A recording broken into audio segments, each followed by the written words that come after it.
Hola, ¿qué tal amigos? Soy Ana Sánchez, soy terapeuta y en este canal vamos a ayudarte a entender la mente de las personas muy manipuladoras y esto es importante porque ellos conceptualizan las relaciones con otros de distinta manera. ¿Qué es lo que pasa? ¿Por qué muchas personas que son muy egoístas, muy narcisistas, muy conflictivas, muy problemáticas, usan muchísimo la manipulación como medio de relación con las otras personas? Porque más que relaciones, en el sentido de interacción recíproca con otra persona a la cual le damos y recibimos, ellos solo están buscando tomar. Y alguien que está buscando que el otro haga lo que quieres, que te dé gusto, que se comporte como quieres, que sea como una extensión de ti, tu minion, y te dé servicios, pues realmente está conectando con el otro de una manera diferente a una persona que busca relaciones de igualdad, de reciprocidad, de auténtica conexión emocional, de respeto, relaciones en las que el amor no se entiende como dominio, se entiende como conexión. Entonces,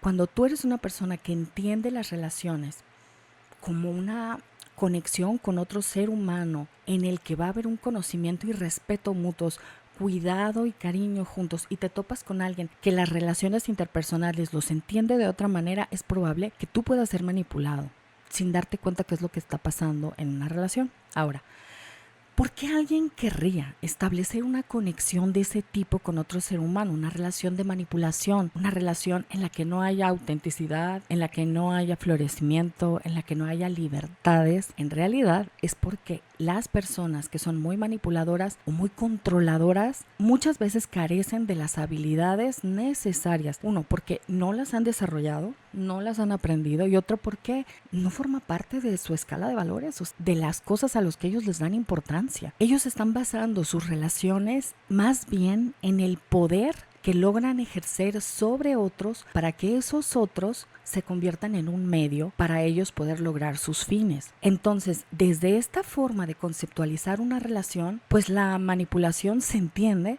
porque es el método por el cual se puede obtener que otras personas hagan cosas por ti a pesar de que no estén en sus planes, de que no les ayuden a ellos, de que para ellos no sean tan buenos, y a pesar de que esta forma de tratarlos muchas veces les da los resultados contrarios a los que ellos quisieran. Muchas veces la gente se va, la gente los deja, la gente se cansa, y pues muchas veces cuando la falta de conexión emocional es tan grande, lejos de entender que es su conducta lo que está alejando a otras personas, culpan a los otros por haberse alejado. Y este tipo de relaciones en realidad no son fáciles para nadie. Ahora, ¿qué pasa en la mente de alguien que conceptualiza las relaciones como relaciones de poder sobre otros? En muchos sentidos, estas personas no están viendo al otro realmente, no lo están escuchando, por lo tanto tampoco están conectando. Y ese además no es el objetivo que tienen en las relaciones. En las relaciones el objetivo que tienen es conseguir algo de esa persona: validación, respeto, tensiones, compañías, dinero, fans, seguidores, admiradores, posiblemente gente que trabaja con ellos y sigue sus instrucciones, pero ellos tienen en mente un objetivo, y la conexión no es el objetivo que tienen en mente cuando se van a relacionar con otras personas. Entonces, en realidad no están buscando, porque no lo conocen, porque no lo saben manejar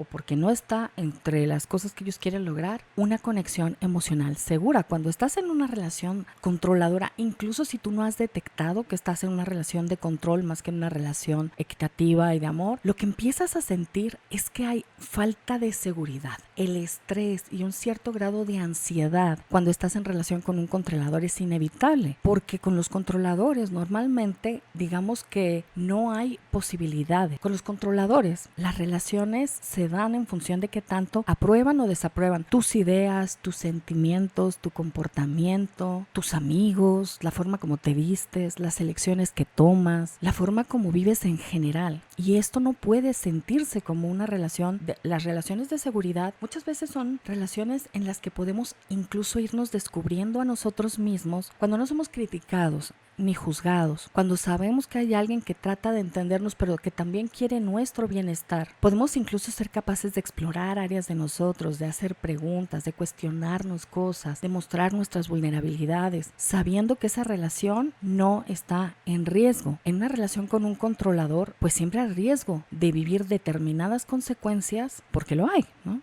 ¿Por qué? Porque la persona controladora, si las cosas no salen como quiere o como espera, es muy probable que ese vínculo sí corra riesgo de romperse, o que vayas a pasar un mal momento, o que lo que te ofrecen como compañía, seguridad y pertenencia te lo corten, y que vayas a recibir comentarios que te hieren. Todo esto no se siente seguro, independientemente de que todavía no te des cuenta de que estás en una relación que es muy controladora. En general, estas relaciones no te brindan ese marco de seguridad en el que tus mejores cualidades personales, tus talentos, tu individualidad puede florecer. Lo que buscan no es eso, no es ayudar a otra persona a que sea la mejor versión de sí mismo, es que esa persona sea lo que ellos necesitan. Para saber si tu relación es una relación de control con una persona que es muy controladora, puedes observar en primer lugar que debe tener esta característica como de que sientes que no conectas, que no te entiende, que realmente no te escucha, que no te ve. Y no te equivocas, a estas personas les falta mucho la empatía emocional. No conectan emocionalmente de manera normal con otras personas. Están más conectados con sus propias expectativas acerca de lo que quieren que los demás hagan o de cómo se porten o de seguir las reglas, rutinas preestablecidas por ellos. E incluso, por ejemplo, muchas veces más conectados con sus propios prejuicios acerca de quién es alguien o cómo debería de ser alguien, cuál es la conducta correcta según lo que ellos piensan, y no hay realmente una conexión con el verdadero ser que hay en el otro, que mucho tiene que ver con el estado emocional de los demás, con lo que quieren, lo que les gusta, lo que les disgusta, lo que desean, cómo se sienten, qué les pasa, pues con lo que sucede en la relación y en general en la vida. Con eso no conectan. Esto puede suceder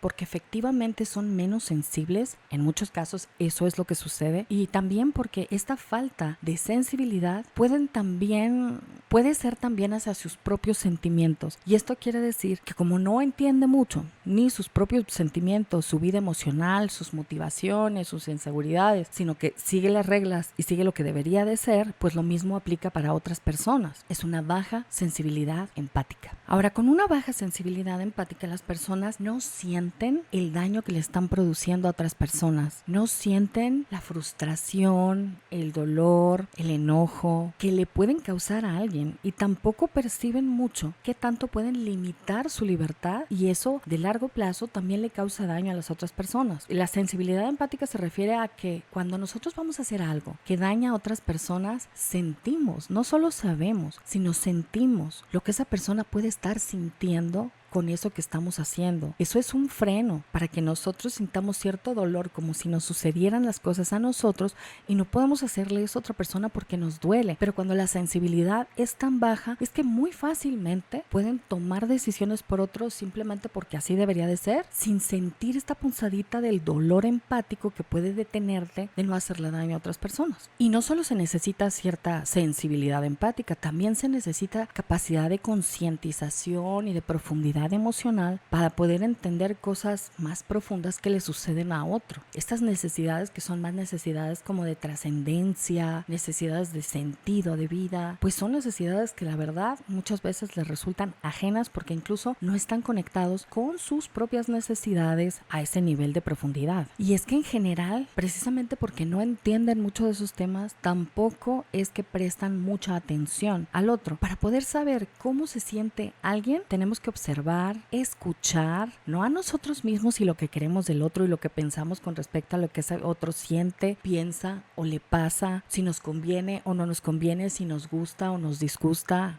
o cuál es de verdad nuestra opinión, sino qué le pasa a ese otro que es otro, distinto a nosotros, con lo que él mismo está diciendo. Parece sencillo, pero no lo es, ¿no? Tenemos que prestar mucha atención a la diferencia entre todo lo que estamos pensando que es nuestro y todo lo que estamos escuchando que el otro realmente está diciendo. Entonces, muchas veces esto les cuesta mucho trabajo a las personas que son muy narcisistas. Sí te oyen, sí escuchan lo que estás diciendo, pero realmente no lo escuchan como tú lo estás diciendo, sino escuchan más lo que ellos están pensando de lo que tú estás diciendo, lo que ellos están sintiendo con lo que tú estás proponiendo, o con lo que tú estás sintiendo, o con lo que tú estás haciendo. Es decir, incluso si te escuchan, hay un nivel de profundidad. que no escuchan. Y ese nivel de profundidad es necesario para poder percibir cuáles son los efectos que sus palabras, su control, su limitación a la libertad, sus críticas constantes y su manipulación pueden estar haciendo en otras personas. Lo hacen muy fácilmente porque no están conectados con todo esto de ti. Y por eso estas relaciones, incluso si pasas muchos años, mucho tiempo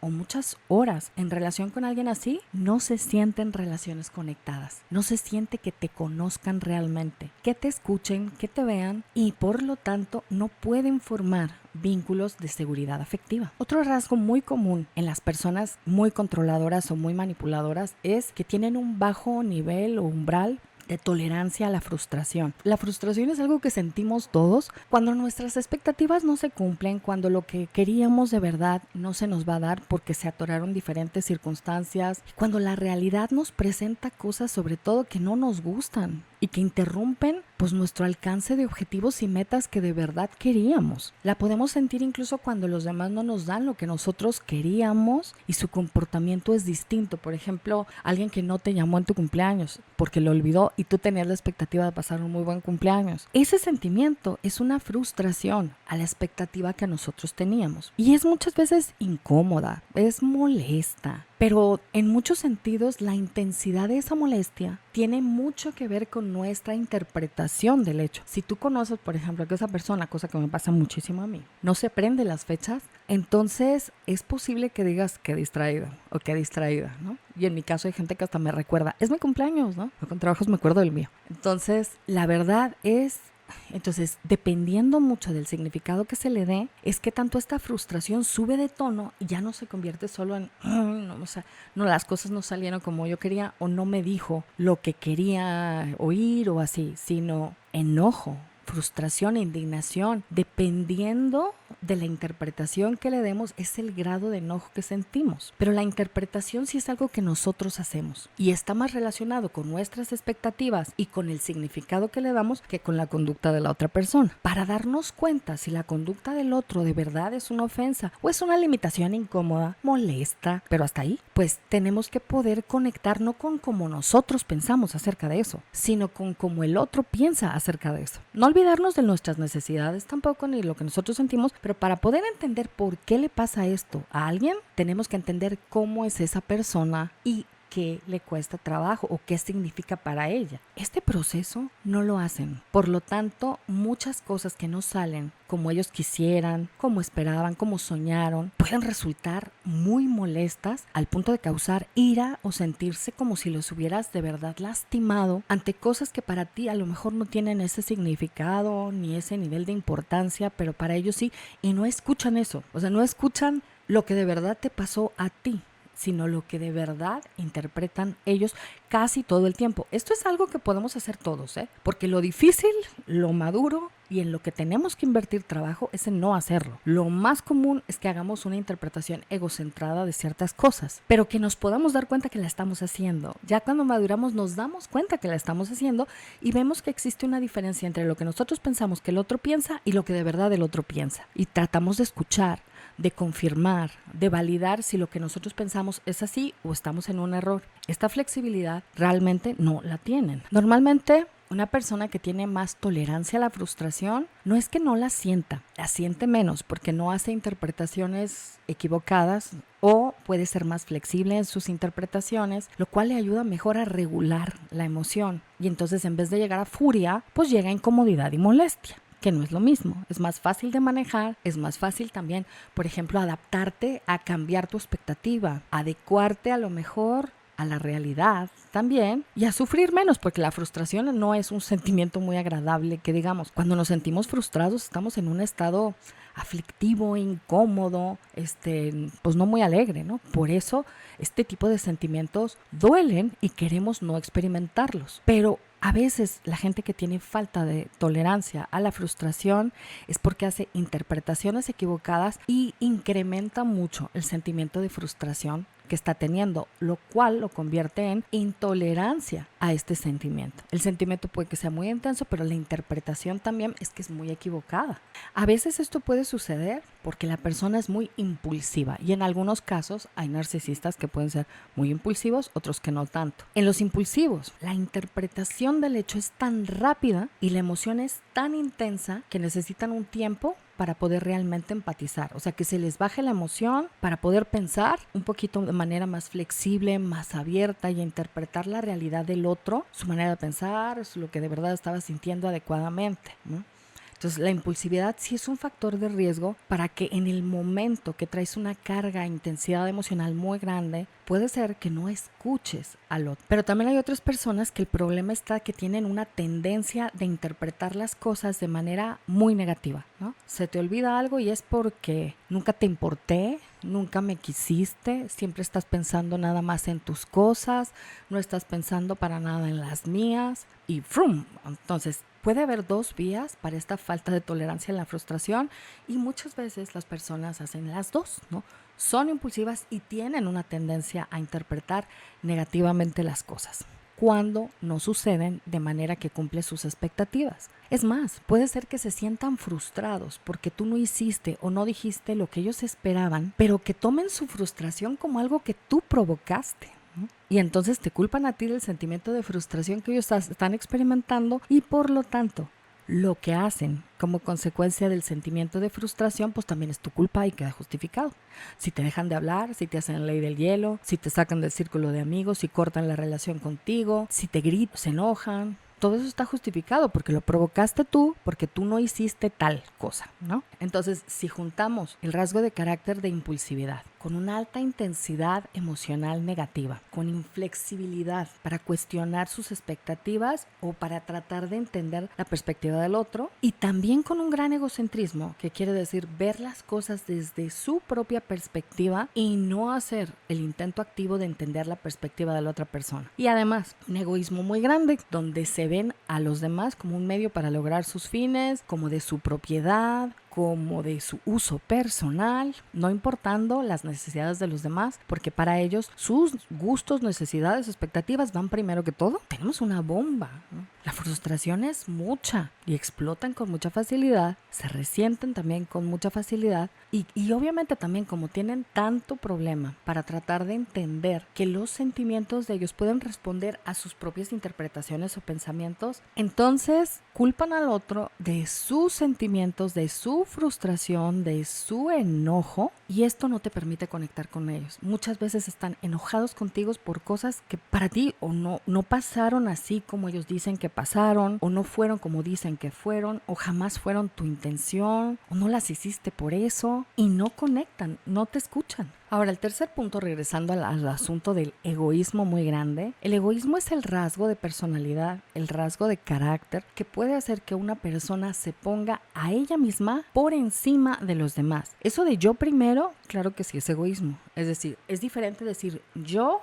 igual que los demás, yo importante y los demás también, mis derechos importantes, los de los demás también, mis sentimientos son muy importantes, pero los demás también tienen sentimientos que son muy importantes. Mi punto de vista es importante, pero también es importante el de las otras personas. Incluso si no estoy de acuerdo, es algo que la persona egoísta no hace de verdad, se va al primer lugar, consciente o inconscientemente, y me refiero inconscientemente es de manera automática. No es que necesariamente lo piense detenidamente, me voy a poner a mí en primer lugar, sino que lo hace, vive como si fuera en primer lugar antes que los demás.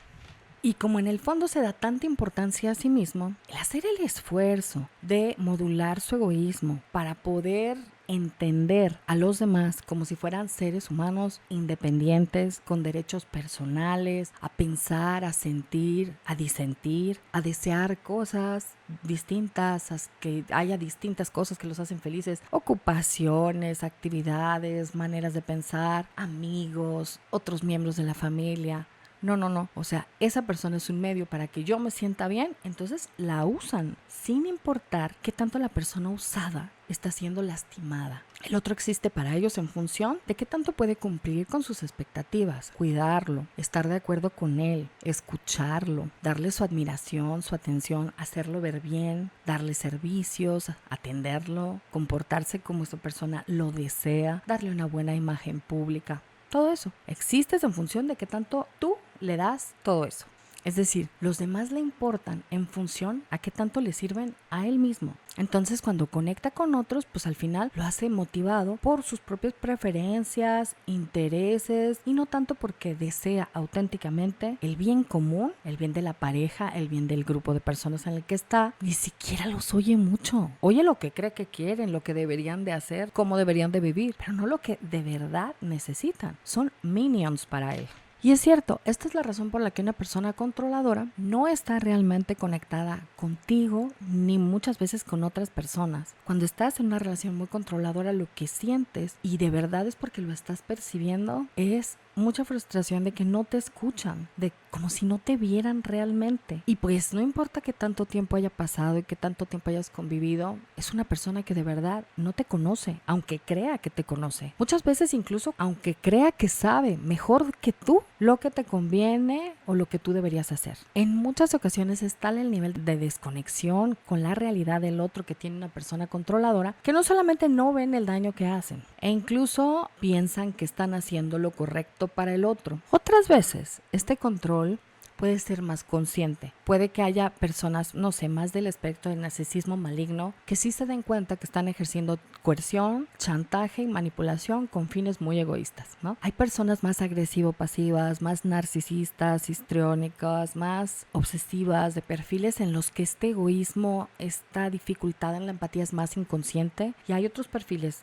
que se engloban en el narcisismo maligno, triada oscura, que son mucho más conscientes de esto que están haciendo y de todos modos lo hacen, son más cínicos, pero no importa qué tan consciente o inconsciente es el control que alguien ejerce sobre ti, estas relaciones no son de conexión, no se sienten seguras, te dañan, coartan tu libertad, limitan tu potencial, evitan que florezcas, digamos que seas la mejor versión de ti, al punto que te van como borrando lentamente. Pero si lo quieres diferenciar un poco, bueno, pues las personas que son más desconectadas, más inconscientes, el control que ejercen, muchas veces en realidad creen que tienen razón, que están haciendo lo correcto, que la verdad está de su lado, que saben mejor que tú, qué sería lo correcto que tú hicieras, a qué te deberías de dedicar, con quién te deberías de juntar, qué deberías de estar haciendo, cómo debes de reaccionar, cómo debes de sentir tu experiencia espiritual profunda, qué es lo que estás haciendo mal, cuáles son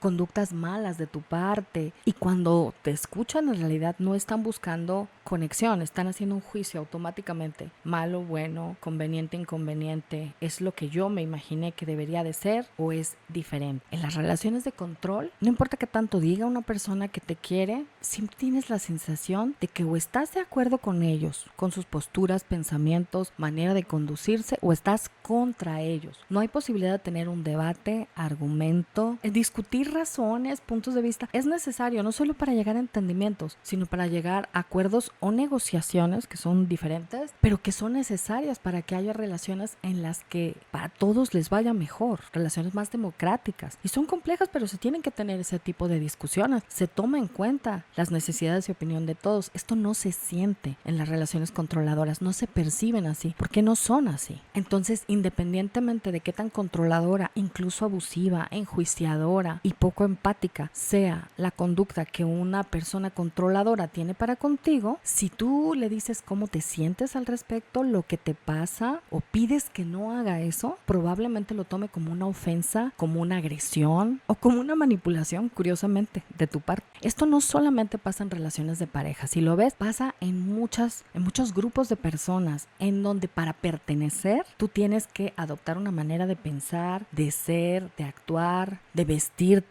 una escala de valores, no solo como una influencia para que tú puedas tener ejemplos de cosas que funcionan o respuestas a ciertas dudas. Se siente que realmente si no haces las cosas como ellos quieren o esperas, no estás con ellos, estás contra ellos, quedas excluido, dejas de pertenecer, te dejan de tratar tan bien como a todas las personas que obedecen. No se puede tener debates, no se puede tener diferentes posturas, no puedes coincidir con ellos en algunas cosas y no coincidir en otras. Tiene que ser como una transformación de tu persona en un seguidor. Estos grupos pueden ser religiosos, políticos, familiares incluso, puede ser una pareja, pero el mecanismo es más o menos el mismo.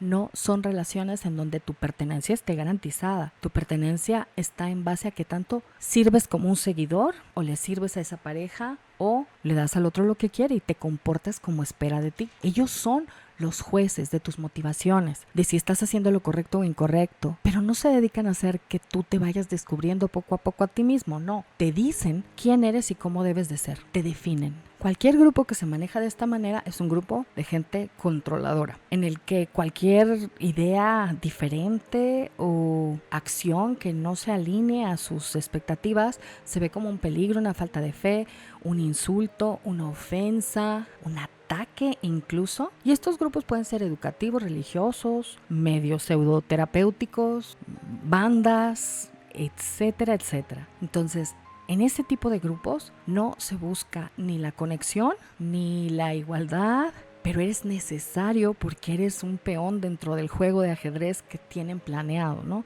Eres un seguidor, eres alguien que hace fuerte a ese líder y esa es la utilidad que tú tienes en estos grupos. Entonces, no importa que tanto cuando tú te alineas a sus expectativas todo parezca ir muy bien, no te vas a sentir muy seguro porque en todas las relaciones controladoras, ya sea con una pareja o con un grupo de personas, cuando tú caminas derechito como ellos esperan, haces las cosas como esperan, hasta te tratan bien, perteneces, todo bien. El problema es disentir, el problema es ser tú mismo, el problema es no cumplir expectativas. Entonces, por mucho que a veces las cosas parezcan ir bien, no te vas a sentir seguro.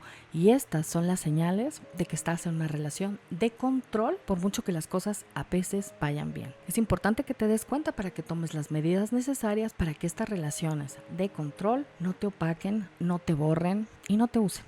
Me despido con esto. Por favor, si te gustó el video, regálame un like. Si quieres recibir más información acerca de este y otros temas similares, por favor, suscríbete al canal. Y si tienes alguna sugerencia de un nuevo video con otro tema que te gustaría que tratara, mándamelo al correo electrónico que está aquí en la pantalla o déjamelo en la sección de comentarios. Un abrazo muy grande. Con cariño, Ana.